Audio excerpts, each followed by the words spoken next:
This is the Resilient Schools podcast on the B Podcast Network. I'm the creator, Jethro Jones.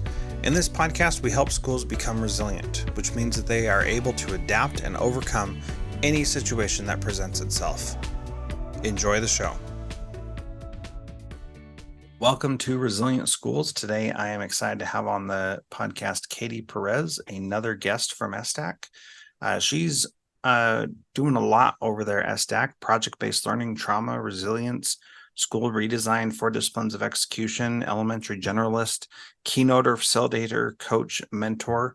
A large part of her work at SDAC focuses on supporting educators as they become trauma-informed. Katie's been researching and speaking about the science of hope since 2007. She says, "Hope guides me in all endeavors. In both my personal and professional life, I see opportunities to share and spread hope with others so that they too may develop pathways to see great possibilities in their lives.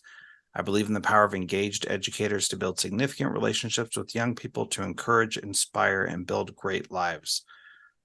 Her work has led to a partnership with Jim Sporleader to build a curriculum guide to support school faculties in their journey to becoming trauma-informed. We're going to talk about that, building NeuroResilience, in just a little bit. But Katie's true passion in education is in helping teachers reignite their own passion for teaching and learning. As a facilitator and coach, Katie customizes professional learning to target the specific goals and needs of each educator or audience. She believes that the key to unlocking full potential in our education system relies on the hope, well-being, and engagement of our educators and students. Katie, welcome to Resilient Schools. So grateful to have you here. Thanks. I'm excited to be here. This conversation we're going to go in a lot of different directions. What is your big takeaway that you're excited for people to hear us talk about today? I think the biggest piece is just the idea that when we teach other people about what's happening to their brain, when we can normalize and validate experiences of any kind, any level of stress, that we can build relationships with one another. And in that space, we can all grow and learn and become better humans. Yeah, I think that that's great. I think the thing for me that I appreciate is when you said you can't have 2 amygdalas talking to each other.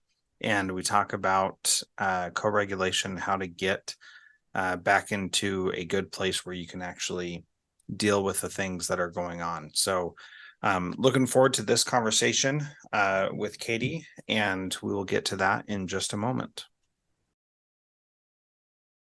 So Katie, tell us about what NeuroResilience means.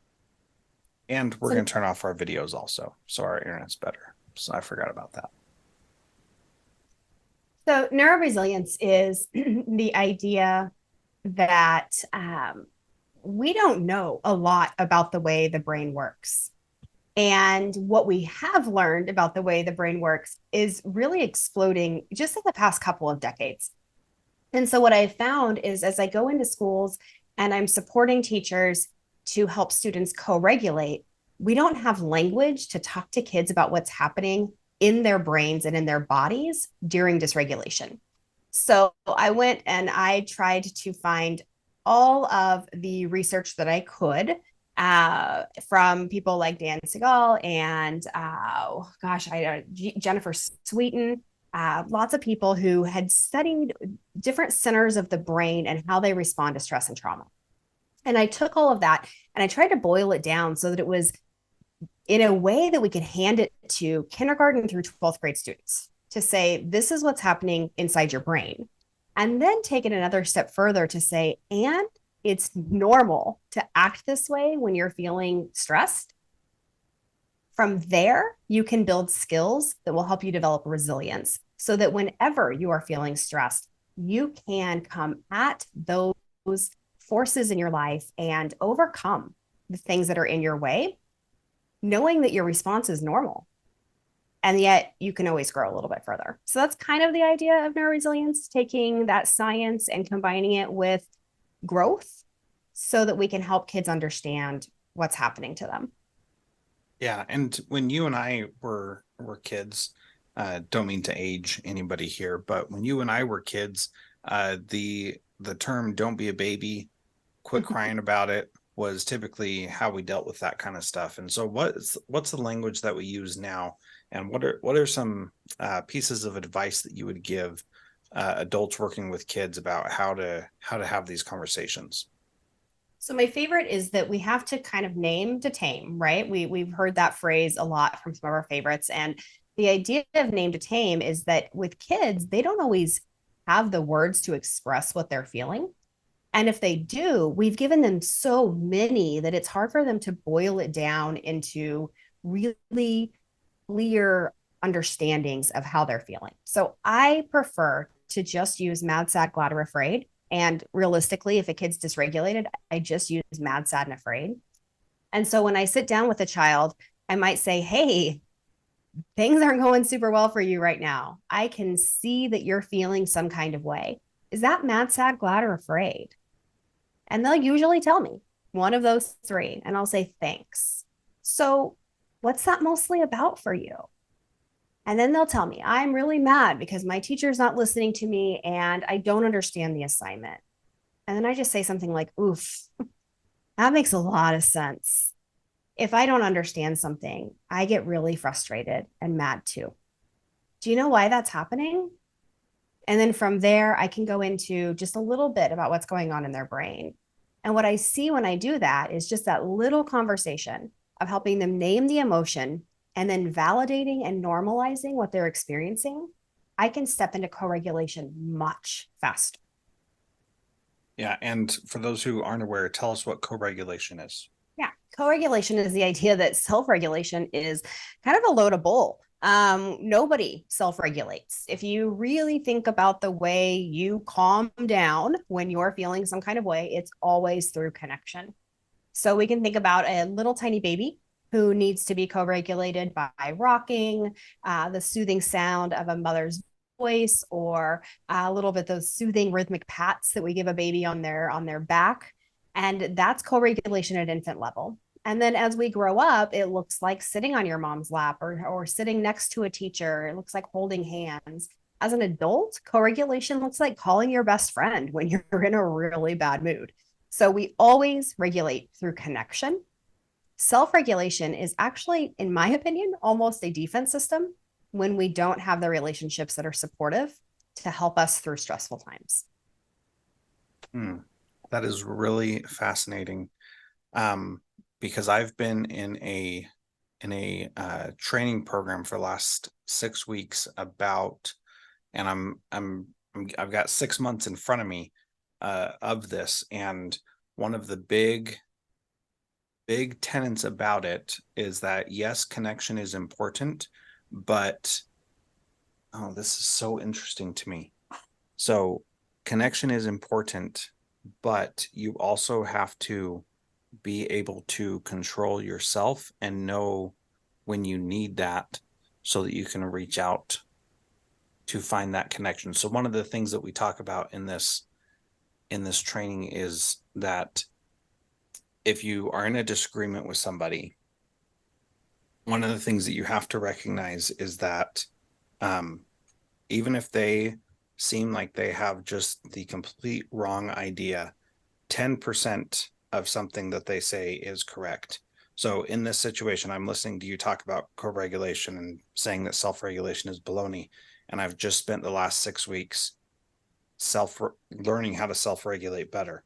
And so now I have to say, okay, what is the 10% that is right with what you're talking about? And then we can connect over that 10%. So the way that I just did that, and I'm thinking out loud here intentionally as a way to help me learn better, but also to help our listeners learn as well.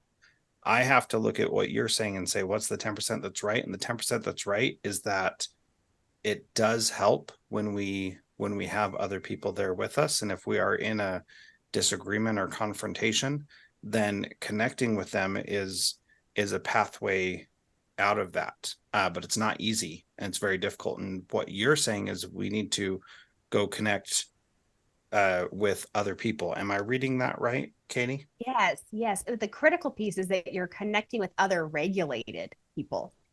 right? So two dysregulated people, we can't have two amygdalas talking to each other. Okay, two limbic systems talking to each other. If they are flooded with stress, that's going to be a recipe for disaster.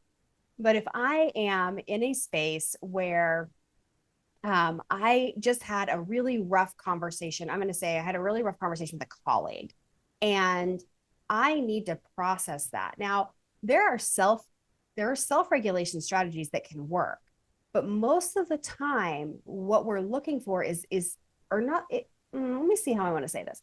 The nervous system can regulate itself if it has strategies. Okay, and so building those strategies takes a long time. So you're saying you've spent some time focusing on how can you learn to self-regulate better. You're focusing on building those strategies within your own nervous system. However, when we're in connection with another regulated person, it speeds up the process because our bodies are going to try to match the energy level of the other person. And so if I'm sitting with a safe, stable, supportive human when I'm dysregulated, then everything within my body will try to regulate within theirs. So my heart rate will calm down, my brain will calm down, my cortisol will come down, my oxytocin will come up. All of those things will start to happen in tandem as I'm sitting with that other person. So self-regulation can happen, and it does happen. But for little kids, especially, we have to show them and model for them what it looks like and feels like to be regulated. So many of our kids never hit a regulation baseline. They're always amped. So what's really fascinating to me is hearing you talk about that and thinking about this training that I'm going through and what that looks like for me. Um and really the training is about developing new neural pathways to enable yourself to be successful in regulating yourself when you're feeling stressed. Yeah. And so the way that we talk about it is that negative emotions are signs and are like Jedi masters that say that give you an opportunity to train and get better and improve. And what I think is really fascinating about this idea is that you can take these negative things that are happening, that when you're dysregulated, you can see that as a sign that it's time for me to start working and getting better. And I like that idea because I think that it empowers us to say, just because something bad has happened or is happening to me doesn't mean that I have to be at the whim of that thing. I can still choose myself how to react. And especially in dealing with kids, that's a really difficult thing for them to do. When I was at an assistant principal in elementary school, I carried a bouncy ball around with me all the time because I found the fastest way to get kids to co-regulate with me was to bounce a ball with them back and forth. And they had to pay so much attention to catching this little bouncy ball that they couldn't continue paying as much attention to whatever the thing is uh, that they were upset about or bothered by, and that helped them get into a regulated state much faster. How do those kinds of that was a connection, sure, but there was also something else that helped them calm down faster. What would Yeah. the research say about that, Katie? So that's using that rhythmic repeated action, right? So just the idea of the bouncy ball, my mind goes to trauma informed ballistics, right? I have a really great friend named Megan Baldwin who does an amazing job of bringing trauma informed ballistics into schools, and she talks so much about that repeated rhythmic activity. But it is done right. We're looking at each other. You're face to face. You're making eye contact. You're bouncing this ball back and forth. So there's your connection piece. Then you have the part that's calming the nervous system. In addition to the eye contact, is the play and the rhythm. And then you're able to get into a space where we're out of the brainstem and we're back up into the limbic system where we can actually start having some conversations, priming us to get back into the prefrontal cortex to regulate, right? To get back to where we can have maybe a consequence conversation, a problem solving conversation, whatever the situation needs to have. What I love what you said when you were talking was you said something about our emotions being signs. And so what I believe is that mad, going back to those four core, mad, sad, glad, afraid, I don't think any of them are negative. They're all just signs that something is off. So mad is a sign that something's unjust and I need to do something within my environment. Something needs to change here. Sad is I'm grieving some kind of loss, and that can be really big, right? We tend to think the word grieve means really big things, but it can be little too. And then afraid, I'm just worried something bad might happen. And glad is not happy. Glad is just my needs are met right now. Things are okay. I'm kind of in a status quo place. I don't have any concerns or worries. And what I like to help people, not just kids, but people understand is that mad is really a combination of sad and afraid. And so if you were thinking about the last time you were mad about something, my guess is if you tailor in a little bit further, you can really identify that you were sad and afraid. And so I'll just give an example of that. My daughter and I were here. It's the first week of summer, and it's just the two of us at home these days. And it's hard. We're going through a couple of life transitions. And so we have a lot of mad, sad, and afraid just in our own lives right now. And we're trying to do a really good job of not letting that guide us, but we get overwhelmed by it sometimes. And just earlier, when I got so mad that I was in that mom rage moment of like, I'm going to take away everything. I'm taking away your phone. I'm taking away your stuff, all that, right? Because you're not listening to me. And then I walked away and I realized that really, I am so sad about the position we're in life right now. Just the time of life we're in right now. We've had a lot of loss and I'm really sad about it. And I'm also really afraid of what that means for us in the future. What other changes are going to come our way? And sometimes I just get overtaken by that sad and afraid, and it has to come out as mad. And so what I did is I just went back into her room and I sat down with her for a minute and I just looked at her eye to eye and said, I'm sorry. My sad and afraid got out of control and it came out at you, and that wasn't okay. And in that co-regulation space, we were able to connect, apologize, and move forward together for the afternoon. And I think that's what it looks like, is how do we get to that? That's where co-regulation and self-regulation meet. Yeah, I think that's really powerful and something that it makes it a lot easier for you to go apologize for quote unquote losing control, right? And Right.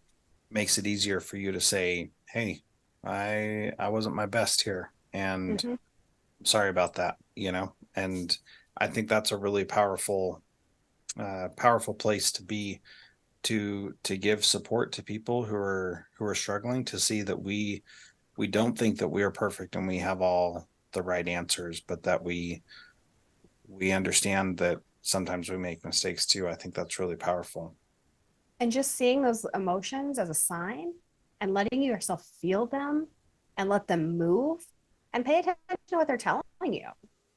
And because it's not, I love what you said earlier about, we can choose our responses, but we can only choose our responses when we're aware of what's happening. If we don't know why we're mad, it's hard to choose the response to ignore it because it'll just keep popping back up for us. When you can identify it, then you can do something about it and move on. So it's not just about choosing response to the emotion, it's really choosing how to take control of your situation and work it out. Yeah. Well, and going back to this training that I'm participating in, the idea is that there are, when you the research shows that when you boil it down, there are 9 factors that prevent us from having success or being successful or achieving our dreams or any of that kind of stuff. And well, there's actually 10, but one is pretty much all encompassing, and it's always accompanied by these other things. But what's really fascinating is that you can easily point to what those things are that are challenging to us, and then you can see where it's coming from and what you need to do to improve it, to be better, to make it overcomable, and to do something about it. And I just think that if we can teach these kind of skills to everyone, we're going to be in a much better place. And and they're not as complicated or as challenging as the the things that we experience in life make them feel. So can you talk a little bit about that like everybody has challenging issues that they're facing with, and we don't have to make ours any bigger than anybody else's, but we often feel like we do. Oh gosh, I just had this conversation with a friend the other day, and she was talking about how we compare our curses. And so many of us live in the curse rather than in the healing of things. So one of the things that I try to teach kids, and really I'm gonna make a side note here about the way that I've developed my work, is that it's a little subvertive here in that I developed work to teach pre-K through 12th grade students. However, it requires that educators go fairly deep into the work themselves before they teach it to kids. So really, I'm teaching adults here as well. Um, I know that strategy. and one of the things that we talk about is that every we identify what is the difference between stress and trauma, and even the difference between stress and toxic stress, right? So all three of those are different things. There's stress, there's toxic stress, and there's trauma. And everyone will experience different levels of those things throughout their life at some point. The trauma is not so much the event. The trauma is the lasting effects that it might have on your nervous system based on the way you were supported through it. And so no one knows anyone's story. We're all aware of the ACEs, or most of us are, the adverse childhood experiences. And there's those 10 things that are listed, but we all know those 10 aren't the only bad things that happen in the world. And yet some of them on that list aren't traumatic for certain people. So one for me, one thing that's on the list of that is divorce. And I lived in a very strange family growing up. My parents were divorced when I was 10. I had no idea divorce was a bad thing until I was well into high school, because my parents' divorce was super amicable. All of a sudden, we just had two houses, and my parents still went out for coffee together, and everything was great. And so that wasn't an ace for me. And then I had a dog who died, and no one talked to me about it. And that was really overwhelming and stressful. And so just helping kids and teachers understand that it's kind of like the pain scale. You know, when you go to the doctor and they ask you on a scale of 0 to 10, what's your pain? That scale doesn't exist. What's a 10 for you might be a 2 for me. There's no way to quantify it. There's also no way to quantify stress. So you have to just accept that people had the experience they had, and that it was as big for them as they believed it to have been. And it might not have been anything for you. And your story might seem way worse, but maybe they had no one to support them through the stress. So helping people understand the different levels of stress, toxic stress, and trauma, and then the important factor of what kind of support did you get during those moments, really helps to kind of level the playing field so that we can not compare and not live in our curses, and rather just accept that bad things happen, and that through relationship and healing processes, everybody's experience is different. Yeah, I'm really glad you brought that point up, because I think it's so important for, well, let me rephrase this. I was going to go a different direction in my head, but then I started talking. I was like, wait a minute, I think this is the better way to do it. So we all experience negative things in our lives, and to some people those are traumatic events.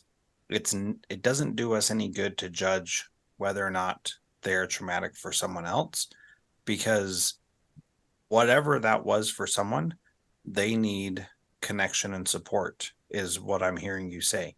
Yes. And so, you know, a great example of this is when a child's stuffed animal or toy or something gets lost, and they can't go to bed because it's impossible Yes. to go to bed without this thing. And it's like, as an adult, as the parent, you don't care because you don't need that thing to go to bed. And so you can't understand it. But to your child, it is everything. But you know what else is really stressful? When your child is screaming and upset and you're exhausted and you just want them to go to bed. And so the kid is like, I don't know why you're so upset at me because I need this thing really badly. And you're upset about it. But the adult's like, why are you upset about this stupid little thing? You don't need that. It's not a big deal. Just go to bed. And so you don't see and perceive and accept where the other person is.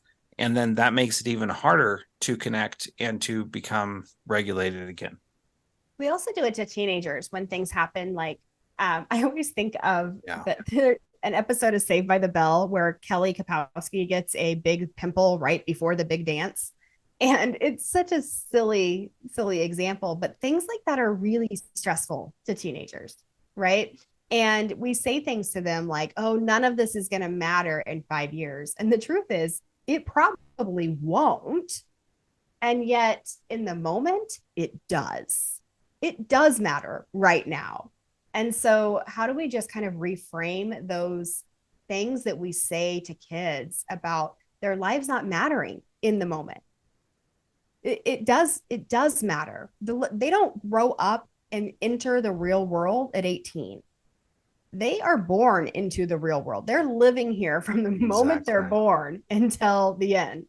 And so everything that they're experiencing is real to them. Yeah. I won't go on a big tangent about this, but my whole entire life, people said, when you get into the next grade or the next part of your career or whatever, your behavior is not going to fly. And you know what, Sound like it's Katie? going to be way worse.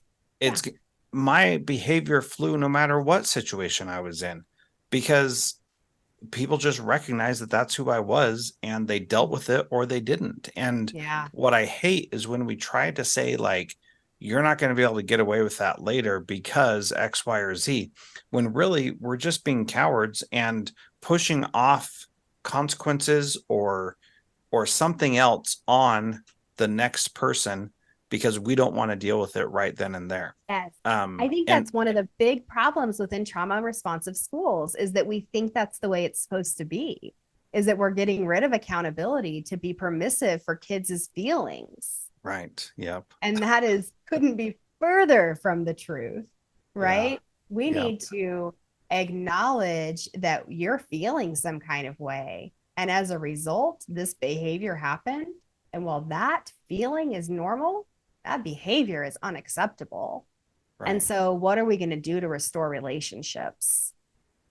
And that's where Yeah. that accountability comes back into place. Yeah. One of the things I say in my trauma trainings that I often get a lot of pushback about is that it's not personal, that what these kids are doing to you is not personal, but every teacher feels like it is personal and they feel like they need their pound of flesh from kids when they make a mistake or do something wrong and like they need to be uh the teachers need to be compensated somehow. And I've had many of my teachers, as I've been doing this work in my schools, say things like, you just, you don't want to have any consequences and you want kids to be able to do whatever they want. And while that is fundamentally untrue, what I'm looking for very clearly is the smallest possible thing that we can do to help the kid learn and change their behavior going forward. Yes. And if we can figure that out, then like if you look at a kid and they know they need to stop and do something different, to me, that's good enough. Like totally fine. Let's do that instead. If I have to expel someone from the school because of what they did, and that's the smallest thing that I can do to get them to see where they were wrong and make a better choice, then I'm happy to do that. But I don't want to go to that extreme when I don't have to. I want to be able to say, okay, let me understand who this kid is, what's going on, and then what's the smallest possible thing that I can do to get them to be in a different place, to approach this differently, to deal with it differently, to make a better choice next time, and focus on that little thing and do that little thing that will help them see what they need to do to change. Yeah. And oftentimes, I'm not even kidding, this is so crazy. Oftentimes, all they need is connection to someone at the school, and then Mhm. they will make their own changes on their own. Yeah. Yeah. Isn't It, that crazy? it's amazing. One of my favorite things that I'm doing right now is a process called, I just call it transforming discipline. And I talk about how our team, the resilience team, has identified, we kind of created like these anatomies of discipline and punishment, right? So the anatomy of punishment is to threaten, isolate, and shame. And the anatomy of discipline is to promote safety, belonging, and dignity. And both are going to come into play when there's been some kind of offense. But like you said, punishment is to obtain a pound of flesh, and disciplines to teach and connect.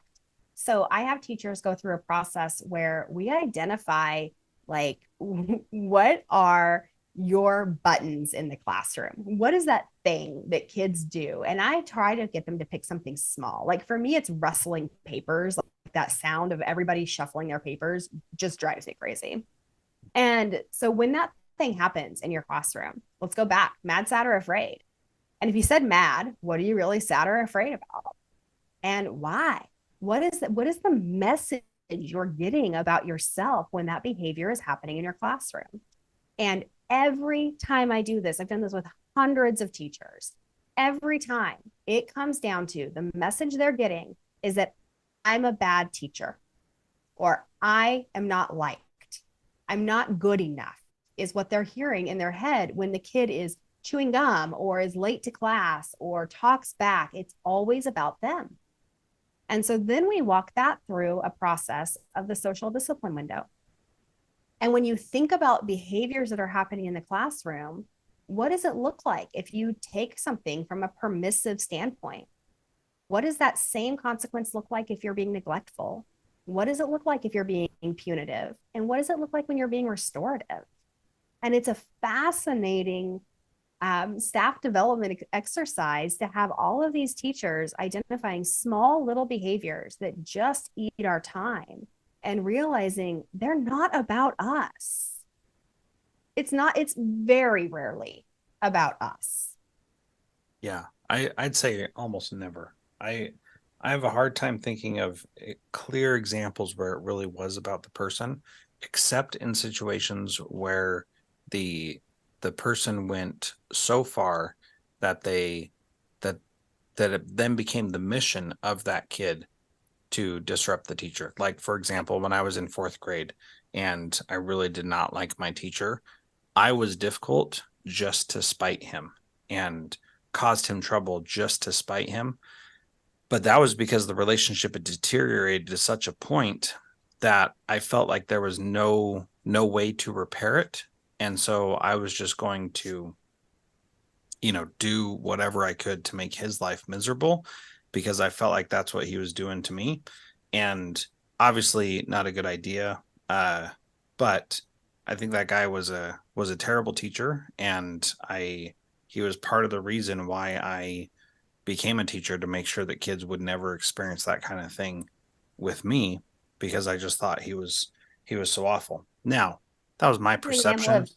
of disconnection, seeking connection, but in ways that are unhealthy, right? Yeah. Yeah. So on the discipline versus punishment thing, Rebecca Lewis Pankratz and I talked about that in episode 18 of this podcast. So if you go to resilientschools.com/18, if you haven't heard that one, we go into a lot more discussion about that. And it was a great conversation, definitely. And she's also from SDAC, so you can hear more of this similar kind of stuff. So will you talk to us about the curriculum that you do? You mentioned it before, but I want to get into a little bit more about that, and tell us a Yeah. little bit about that, and how we can get a hold of that. So building neuroresilience is really where I took all of the ideas about the brain and how we operate under stress, and I put it into a community circle format. So the way it works is it's divided into four different grade bands. So there's pre-K 2, 3, 5, 6, 8, and then 9, 12. And the format is 15 to 18 community circles that a classroom or a small group of people can do. And it just introduces the 6 core lessons, introduce the 6 centers of the brain that are prominent during stressful times. So that would be your prefrontal cortex, your cingulate, your insula, amygdala, hippocampus, and your brainstem. And it talks about how do those operate when they are in prime condition and how do they operate under stress? And then what are some strategies that would be developmentally appropriate for a kiddo to use when they are feeling stressed? It also goes into some executive function skills. It goes into helping 9th through 12th graders develop some agency and pathways around future goal setting. It talks about the window of tolerance and does a little bit of introducing things like enlightened witnesses and favorite places. If you've heard any of ESDAC Resilience Team's Peaceful Schools and Families framework, those pieces would come from there.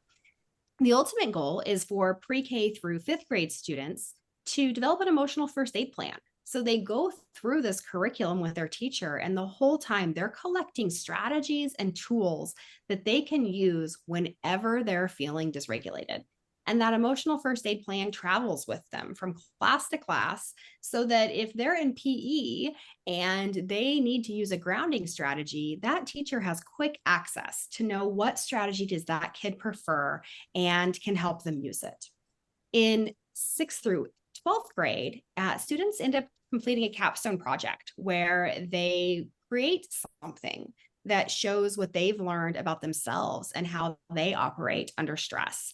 And what's been beautiful about those is we use this in some of our alternative learning settings. And so we have students who are actually taking this as an independent study course, and they're doing it through Canva or Edmentum on the computer. And we interact with them back and forth through there. And then they present their capstone courses, their capstone projects. And we have seen the most beautiful reflections from some kids who have been considered to be the toughest or unsavable in our schools.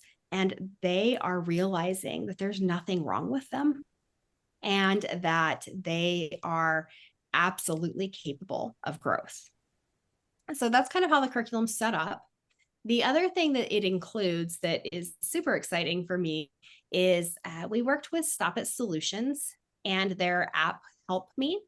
And in that, what we did was we created a set of videos. And so one of my colleagues, Carmen Zeisler, and I went out and we talked to kids and we asked them about stresses that they have and things that are happening to them in their lives.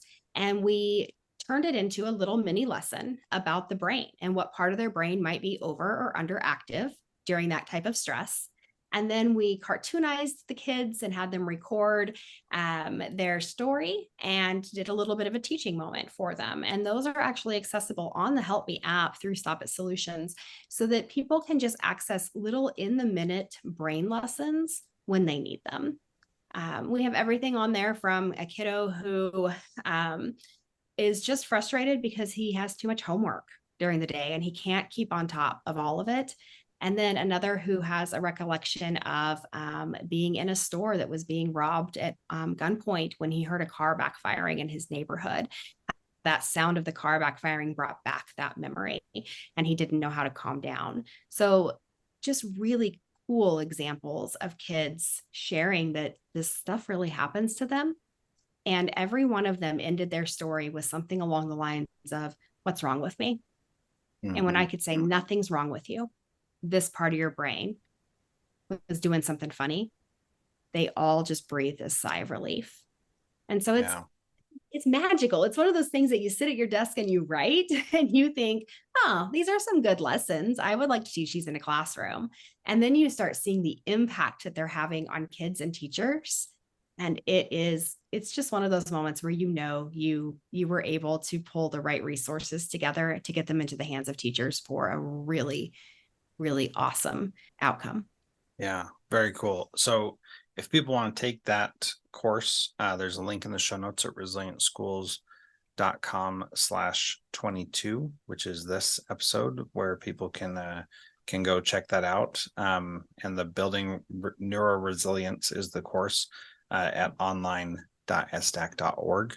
But go to the website. There's a direct link to it, and you can get it right away. And I think these kinds of things are powerful for teachers to do individually, but then become much more powerful when the whole school gets involved in it and talks together about these things, instead of just, one lone person who's basically doing their own thing, which it just helps to have a team around you. In closing today, Katie, how can people get in touch with you and learn more from you?